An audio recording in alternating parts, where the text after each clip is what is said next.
The Art of War by Sun Tzu, one of the great military classics.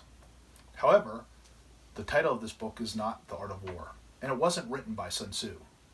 So does this book, written about 2,300 years ago, have anything to say to us about the Afghan War? Hello, my name's John LeMay, and welcome to my basement war room. This series is the Great Military Philosophers on Afghanistan, and this is the second lecture in the series where we jump into Sun Tzu. So today we'll talk about Sun Tzu, who he was, when he lived. We'll also talk about the art of war and when it was written and what it is all about. Then we'll talk about Sun Tzu's opening statement, war is a vital matter for the state. And is that true? Does it apply today? Then we'll go into the Afghan War and just talk about, has the U.S. lost the Afghan War? Finally, I'll talk about some references and conclude. Okay, so let's jump right into it. Sun Tzu. Who was he? First thing to point out is that Tzu means master. And so really what we're saying here is Master Sun. His name was Sun Wu. And Sun Wu probably lived in the era of 544 to 496 BC. So he's a contemporary of Confucius, another master. He was employed by the king of Wu, and he won a great victory around 509 BC over the state of Chu. So because he defeated Chu, he's worthy of being called a master. Sun Tzu lived during the Warring States period, and a couple hundred years before this, so going from, say, the 7th century up to the 5th century BC, there's great change in Chinese military warfare. It had gone from sort of a ritualistic encounter between nobles, leading maybe a couple thousand soldiers, to huge professional armies, perhaps each fielding 100,000 soldiers meeting on the battlefield. And so warfare had become much more serious with greater consequences. And during this time, Sun Tzu was a general and likely won a great victory over Chu in charge of one of his very large armies. Okay, so we talked a little bit about who Sun Tzu was and when he lived. Let's talk about the art of war. So the title is really Master Sun's Military Methods. Masters speak the truth. So Sun Tzu's work is a series of short, pithy statements. They're statements of truth. They don't require support and explanation, historical proof, or other kinds of proof. And that's sort of countercultural to us. When we give something, present something, we sort of expect it to be proven, scientific method. But I just want to give you a couple examples that maybe isn't that countercultural to us. So to illustrate this, let's consider Napoleon's military maxims. Later on in this course, we'll study Clausewitz. And Clausewitz extensively used theory and military, or just history, theory and history, to support his arguments. However, Clausewitz served with a number of armies that were shattered by Napoleon. Napoleon is the god of war. He won countless battles. He conquered all of Europe. Does he need to use historical proof? No. His military record stands for itself, and so we read small little books like this filled with Napoleon's military maxims. Same with Patton on leadership. Patton is probably the most revered American general, the greatest battle general of World War II, perhaps the greatest American general of World War II.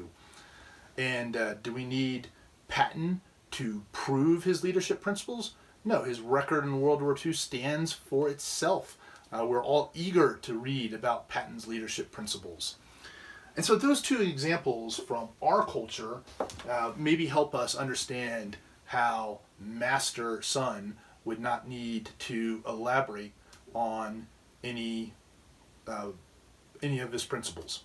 Now, that is why, though, someone else, some later person, appropriated his title and authority and wrote Master Sun's military methods.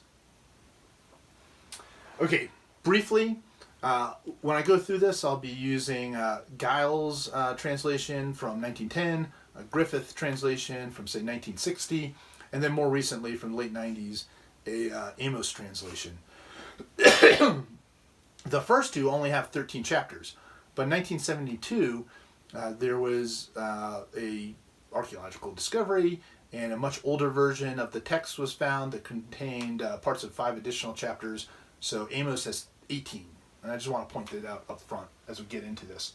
Authorship, Griffith says between 400 and 320 BC, and he argues that because of the uniformity of the style, the clear military experience of the author, and sort of the tight thesis that one single person, maybe not Sun Tzu because it was written perhaps 200 years after Sun Tzu lived, but one person wrote that and just appropriated Sun Tzu's credentials. Wilson places the text at 330 to 320 BC, so he tightens it up a little bit. And then Amos suggests that it could have been written over generations, that perhaps Sun Tzu's students, through orally and then written, put together his sayings, his lessons, and it came together over generations into the work we know today. An example of that could be, Patton's leadership principles. Maybe many officers that served under Patton recorded his leadership principles or different encounters, and then a historian or his son or someone gathered these up and put them into a tighter text, and so it came together over time. So perhaps Sun Tzu's work came together that way. But we don't know. Basically, we don't know exactly who wrote the book or when it was written. So it does have a very sort of focused thesis. We talked about the change in Chinese warfare, and really Sun Tzu's work points out that war is an important matter, a vital matter for the state, and it needs to be waged by professionals and studied seriously by those professionals. Okay, so we talked about Sun Tzu, and then we addressed the art of war. Now let's turn and look at it applied to the Afghan War.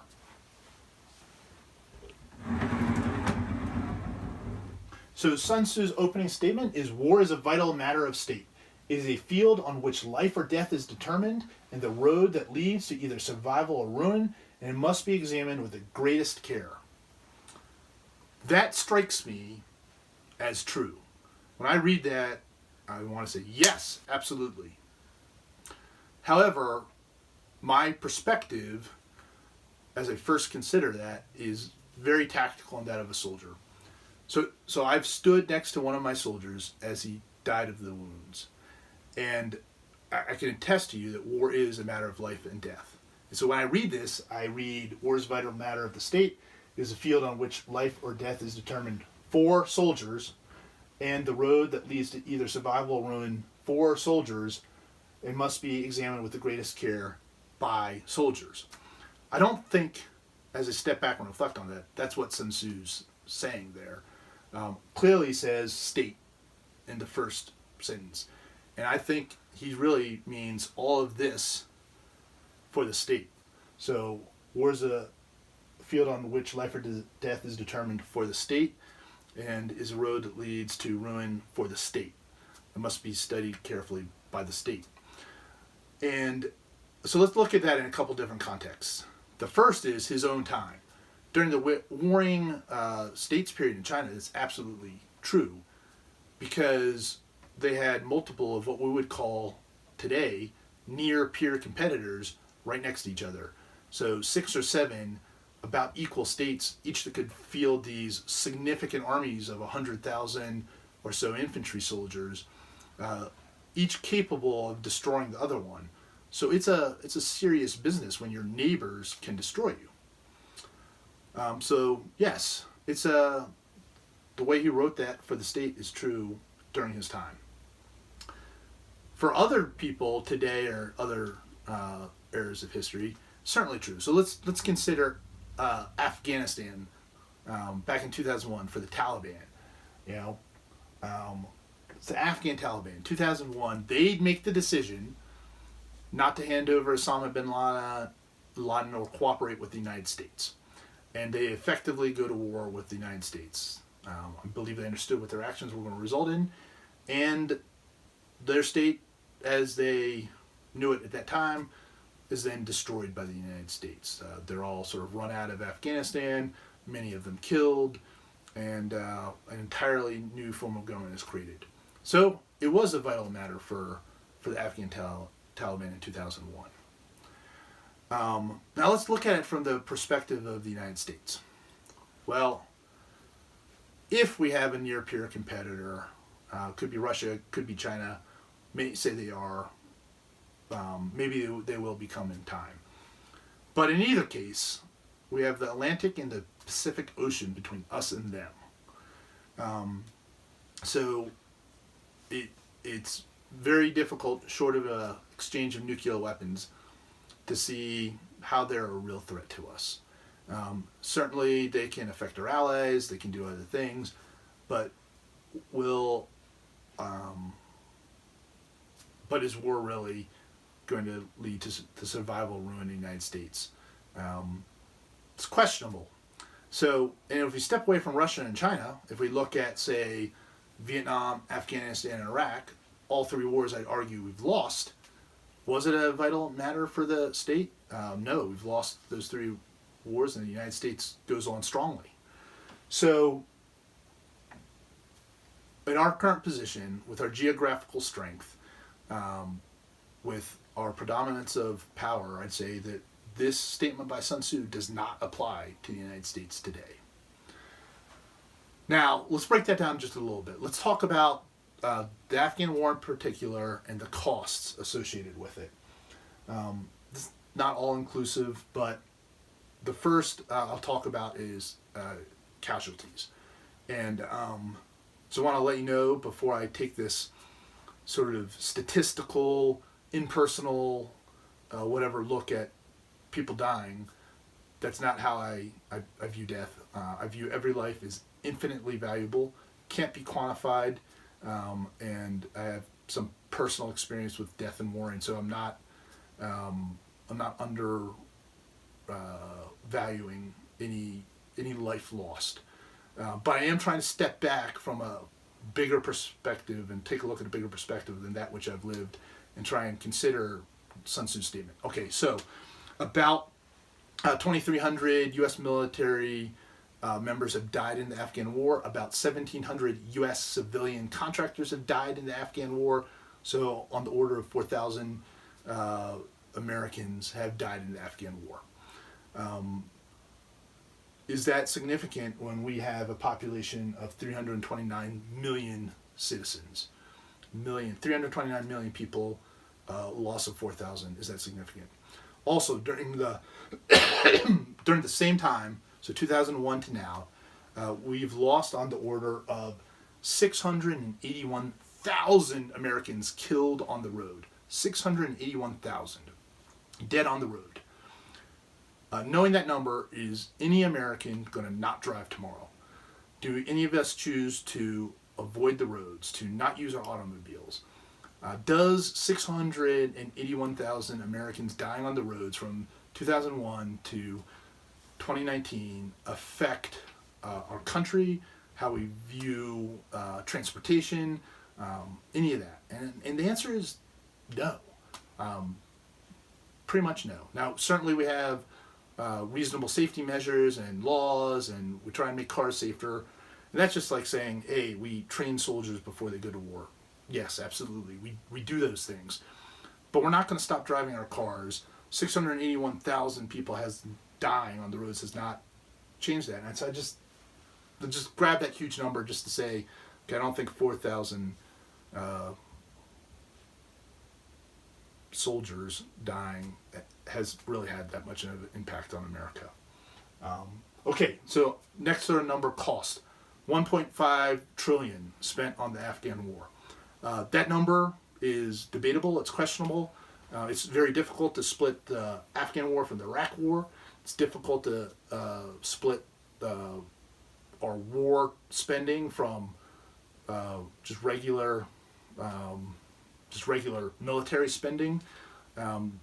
In the notes, I'll give you a link to a pretty good breakdown, but that breakdown includes the Department of Homeland Security as an Afghan war cost. It includes veterans benefits as an Afghan war cost. It's very comprehensive. I just argue that perhaps some of those costs, even if we had not gone to war in Afghanistan, I bet we'd be spending a lot more after September 11th on Homeland Security. So just throwing it out as a roundabout number, 1.5 trillion on the Afghan war. Okay, that's real money. It's significant, but our GDP is around 20 trillion. Every year we have revenues of around 3.3 trillion. And so, again, I question whether, although a very significant number, 1.5 trillion over 18 years, is that number a matter of life or death for the United States? I'd say no, it's not. Okay, some other costs, opportunity cost.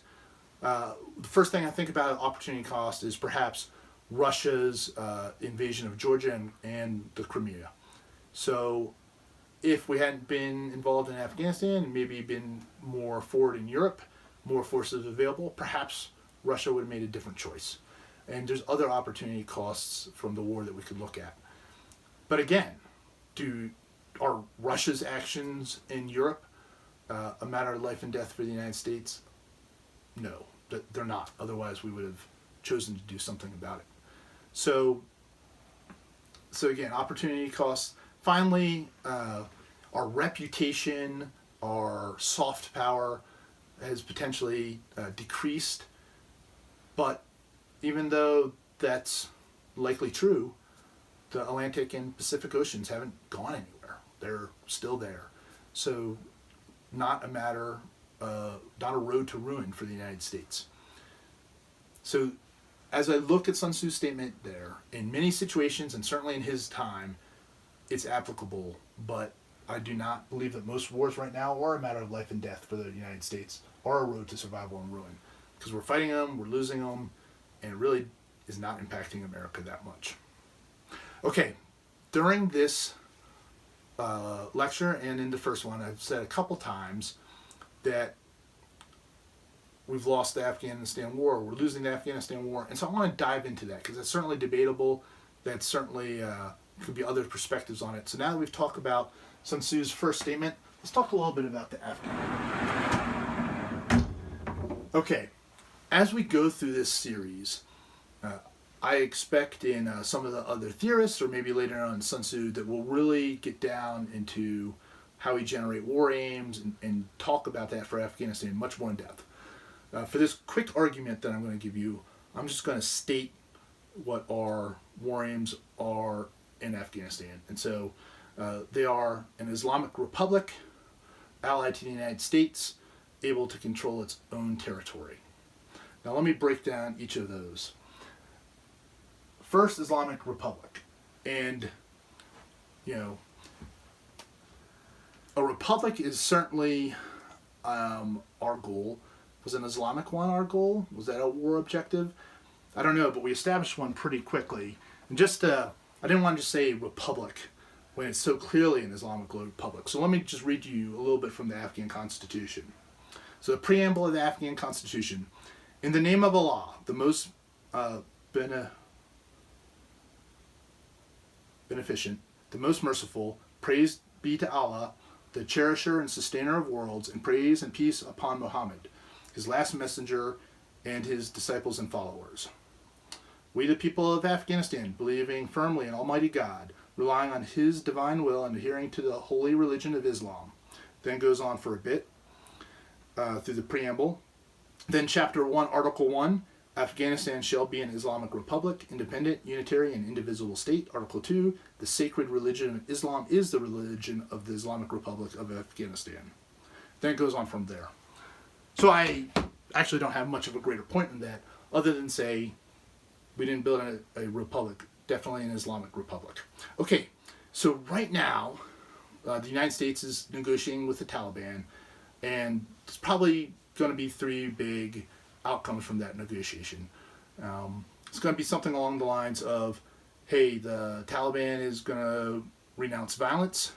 They're going to officially become part of the Afghan government, and the U.S. is going to withdraw all troops. So something in that neighborhood is going to happen. After the U.S. finishes our negotiations with Afghanistan, then the Afghans are going to have significant negotiations to do amongst themselves to figure out how this is going to shake out. What will happen to the Republic when those negotiations, when the Taliban become part of the government? What will happen? I think that's a big question mark. As we look forward to an Afghanistan that incorporates the Taliban and has no U.S. forces in it, will women be enfranchised? I think there's a very realistic future where women are not enfranchised in Afghanistan. Is it fair to say a nation is a republic when half the population cannot vote, has no real rights?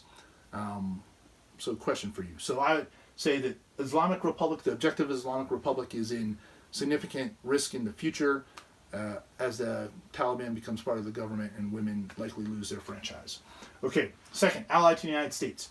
So this is really revolves around terrorism. Allied to the United States means willing to prevent terrorist activity in their country. Before September 2001, the Taliban, country of Afghanistan, hosted terrorists. Obviously Al-Qaeda, but likely others too. They formally did it. So state sponsor of terrorism. So as the Taliban becomes part of the government, will Afghanistan remain a U.S. ally? As we pull out our troops and probably reduce support, will they remain a U.S. ally? Will they be willing to prevent terrorists from using their country? That's a big question mark. 50-50 maybe? Okay, and then finally, able to control its territory. So that's really able to prevent terrorists from using the territory. The answer to that is absolutely not. They're not going to be able to do that. They can't do that today. Today, the government controls urban areas and some of the lines of communications between those urban areas, and really other groups, including the Taliban, control most of the countryside. The CIA World Fact Book names 11 terrorist organizations operating in Afghanistan right now today. So I see as the most capable military presence in Afghanistan withdrawals, that's us, that Afghanistan, the government of Afghanistan, will remain unable to control its territory. So as we look at these war aims, maybe, definitely not. So from that perspective, I say we've lost the Afghan war. Okay, let me quickly address one other contending war aim. Many people would say, hey, it's not about an Islamic Republic allied to the United States and able to control its own territory. It's just about getting Al-Qaeda. We went to war with Afghanistan to get Al-Qaeda. And there's a lot of truth in that. Certainly, the Afghan war was born out of September 11th. But Al-Qaeda exited stage left pretty quickly on. I mean, when we finally caught up with Osama bin Laden, he wasn't in Afghanistan, he was in Pakistan. Al-Qaeda is a global organization. It is in many parts of the Middle East and Africa today. It has global reach. And so we could talk about a global war on terrorism, and there's some truth about what that is going on, is doing. But the tie 2001 to 2019, 18 years of fighting in Afghanistan to Al-Qaeda, I think misses the mark. I don't believe that was the U.S. war aims in Afghanistan is to defeat Al-Qaeda, because they haven't been a real factor in that country for most of the Afghan war. And then finally, this has been talking about losing a war has been gloomy, or I don't know what the right word is, but certainly not uplifting. I just want to mention one point of hope for me. So that is the Vietnam War. Now, if you look at the Vietnam War, that's a war we clearly lost, and we have about 56,000 soldiers that died in that war, many of whom were tortured horribly by the Vietnamese. The Vietnamese lost about 1 million soldiers and probably about 2 million civilians. Agent Orange was used extensively on them. Napalm was used extensively on them. So every reason for the United States of America and Vietnam to be at odds, not to have a good relationship. But yet today, 45 years later, we have a great relationship with Vietnam. A good trade relationship, great state visits between our countries, military exchanges, military exercises, American tourists going to Vietnam, and much of this is, of course, driven by the rise of China, about shared concerns from both countries about Chinese intention, Chinese activities in the South China Sea. But the fact remains is that our relationship with Vietnam has turned to our strategic advantage. It is a positive thing now. Who would have thought that after the end of the Vietnam War? I mean, I don't think anyone in 1975 could have foreseen American GIs returning to Vietnam to tour the battlefields. I doubt that. So that's a source of hope as I think about losing the Afghan War and the Iraq War, that maybe there is a future that's positive with those two countries for the United States. However, I can't see it today. I can't see how Afghanistan translates into our strategic advantage decades from now. I see it as clearly not to our strategic advantage. Okay, so thank you very much for joining me during this lecture. Talked about Sun Tzu, talked about the art of war. Is war a vital affair for the state? And then talked about my views on how America's lost the Afghan War. So thank you for joining me. If this was of value to you, well, let me cover my references real quick first. Okay, so the first is Art of War here. This is the 1910 Giles translation. And just to give you some quick context, so how different is it from this right here, the Ames translation? Sun Tzu said, in the operations of war, where there are in the field 1,000 swift chariot, that would be very different. Let's go back to the same passage. Sun Tzu said, the art of war is of vital importance to the state. It is a matter of life and death, a road either to safety or ruin. Hence, it is a subject of inquiry which can on no account be neglected. So I think it's pretty similar. As a note, one thing I love about this book is that the first version is Sun Tzu without any commentary, and then the second version has the commentary. So you can read straight through Sun Tzu without any commentary, which is very useful. Okay, Griffith translation. This is the one I ran around with when I was a lieutenant. Have all kinds of notes in it. It's got the commentary integrated in, all these other Chinese figures that are talking about Sun Tzu, which drives me a little bit crazy as I read it. But anyway, Sun Tzu said, war is a matter of vital importance to the state, the province of life or death, the road to survival or ruin. It is mandatory that it be studied thoroughly. So again, very similar to the Amos translation.